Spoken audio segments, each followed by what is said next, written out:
Tales of love.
I present to you Calamelios Zephyros.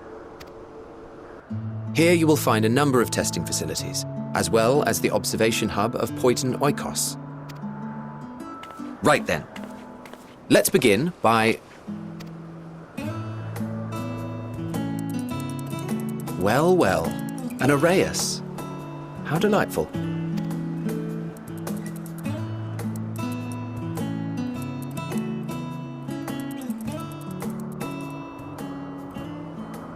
And what, pray tell, is that? Ah, that's a new species of shark. We approved the concept but a few days ago. Sharks are among the most popular sea creatures. Rare is the day when someone does not submit a new concept. At first, they were largely orthodox, consideration given to such things as size and environmental impact. And then a whimsical someone thought to bestow it with flight, another superior intelligence. And then the floodgates burst, concepts with multiple heads or arms and legs, and so on and so forth. It was getting absurd. A part of me wanted to tell them to go away and find something else to create, but in the end I couldn't deny their passion. And here we are.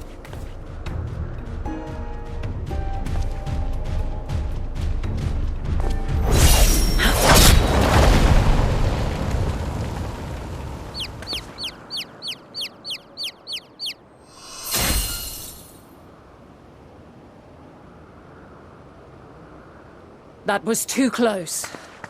Are you unharmed? Well now, if it isn't a pair of familiar faces. Vanar, that we should meet you here.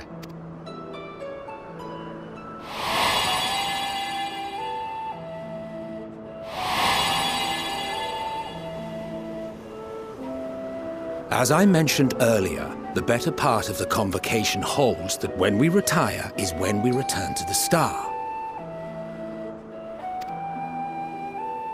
Well, she is not among said majority. Even after stepping down, she carries on with her work. Vanar is her name, and she is the previous Azem.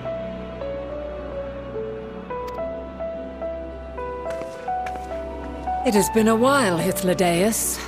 You look well. Less so, Emmet Selk.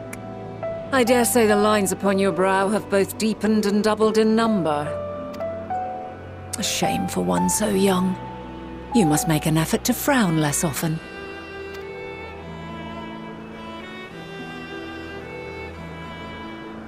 Easier said than done, thanks to your unruly successor.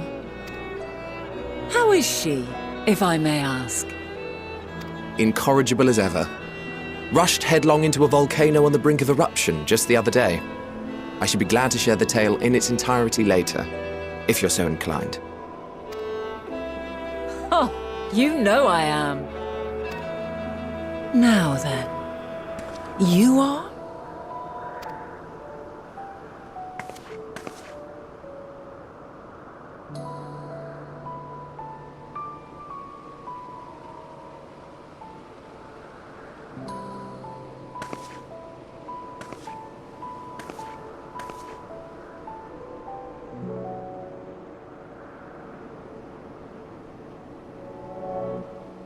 I say, have you perchance come from the future?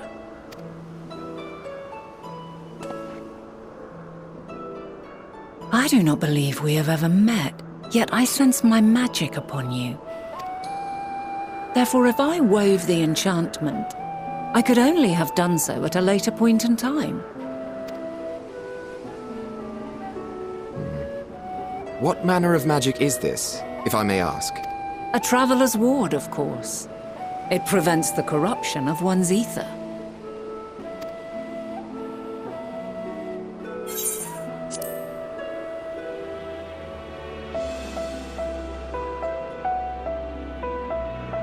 I see you are not ignorant to its presence. And while there are many protective spells, the one you bear is unmistakably mine. Hold on. From the future?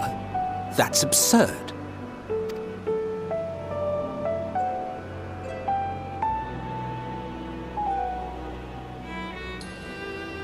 What is it? Are you unable to speak of the matter?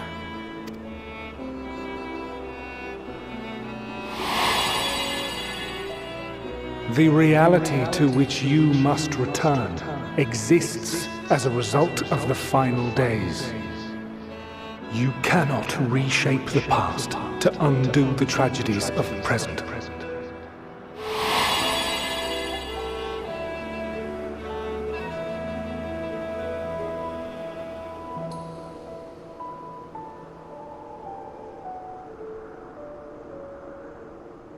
So, your actions here will not change your history, but they may yet affect the course of ours.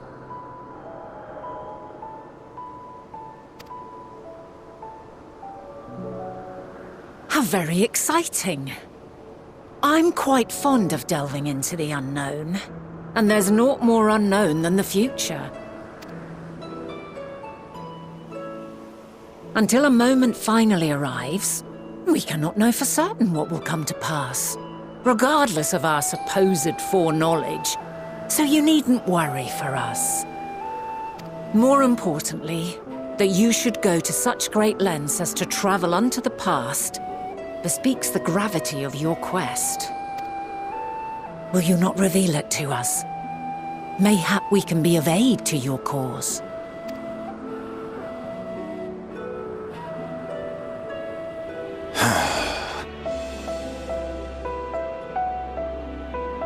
If this is true, then you've been keeping quite the secret to yourself.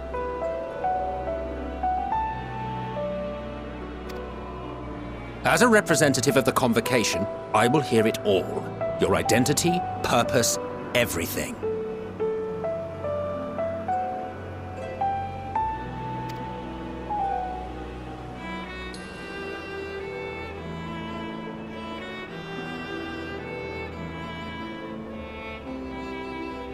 Why don't we move to a place more conducive to calm conversation? I've been working here for some days now at an old friend's behest. If it is agreeable, we may make use of my accommodation at Poiton Oikos.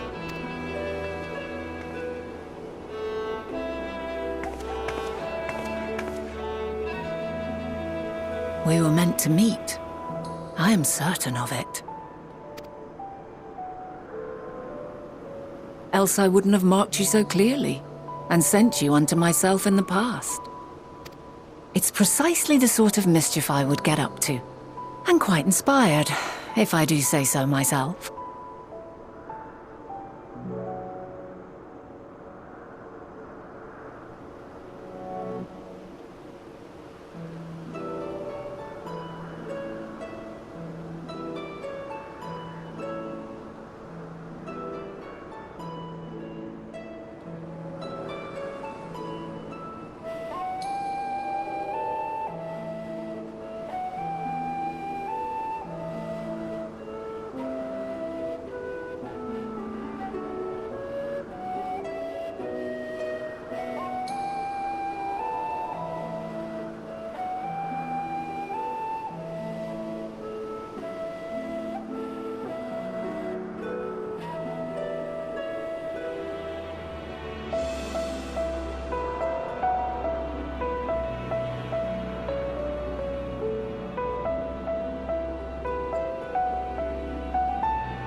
A wonderful aroma.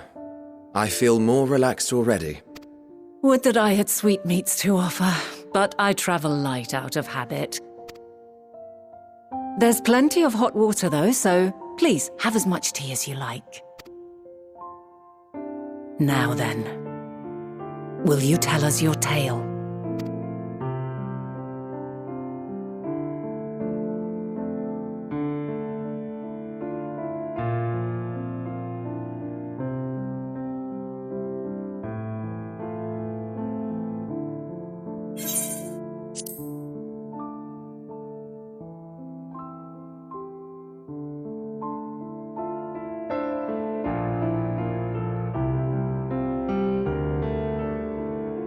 Why don't you start from the beginning?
Preposterous!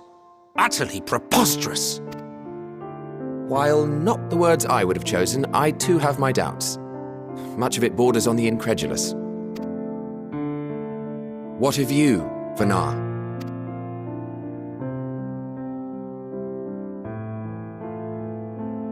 Not knowing the precise details of the first final days, it is difficult to determine the veracity of the tale. Supposing it is all true, I must ask myself why I would do what I did. Why would I feel I had no recourse but to oppose the 14 and create this Hydaelyn? Circumstances change, of course, but it would not have been an easy decision regardless. No, there must have been a reason. One compelling enough to force me to take such drastic measures. Then there is the Elpis flower, which I said would serve as a guide. That it's of import to your mission is plain, but your presence here leads me to believe that this place also holds significance. But what could it be? What are we meant to accomplish? Might it not be simply thus? In the future, whence she came, the final days could not be averted. Mankind has no choice but to flee the star. By alerting us to that eventuality, perhaps you wish to pave the way for other futures. Theoretically speaking, it is a possibility. Yet if that were my primary objective, I see no reason to guide our friend to Elpis specifically. The capital and Amarot, or even my own home would be more logical destinations.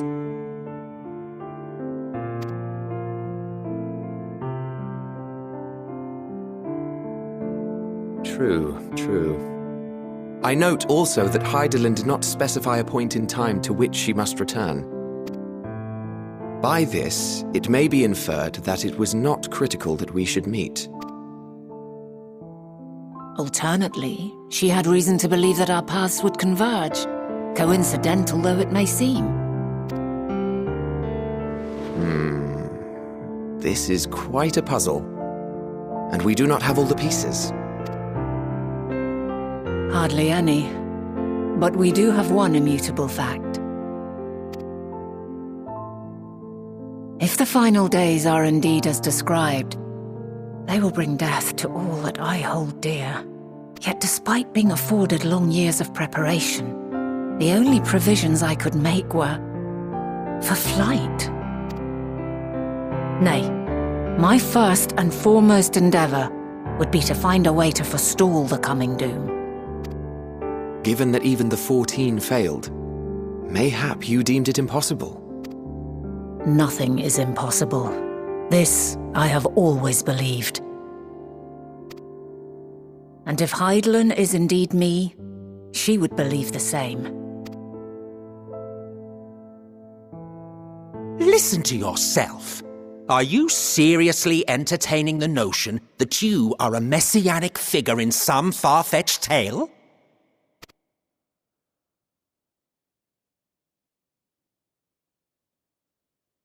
Well, I will not. I refuse to accept that our world could be undone by some unforeseen calamity.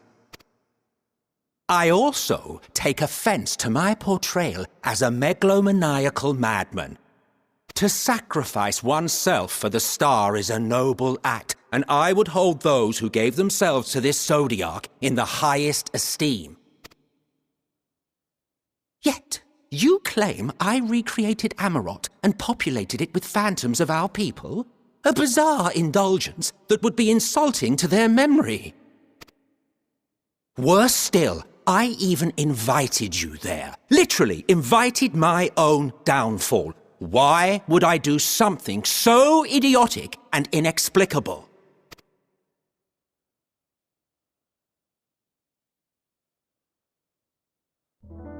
Now, I will allow that the hypothetical task of restoring our world would be daunting in the extreme. The thought of having to bear such a burden for 1,000 lives horrifies me. But I would never forsake my duty. I would never forsake my brethren.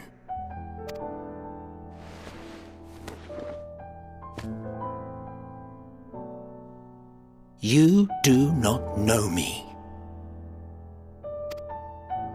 I've had my fill of your fiction.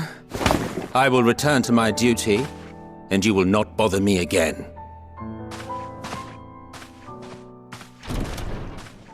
Emet-Selch! Wait!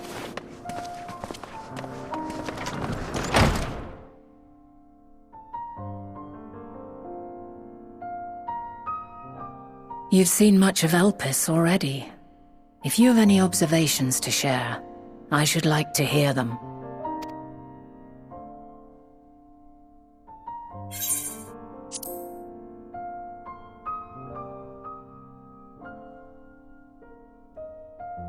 Ah yes, the energy distinct from ether.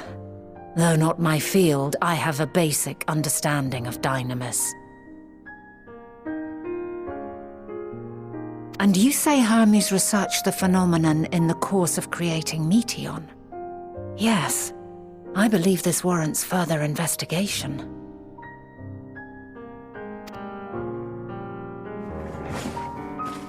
With that settled, it is time for action.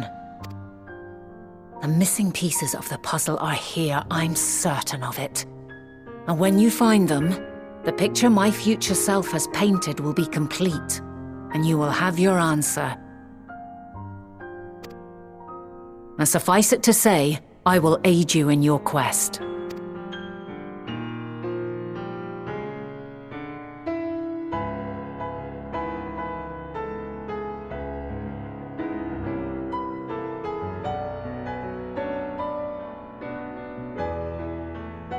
Have faith. If Emet-Selch is the man Azum described to me, we've not seen the last of him.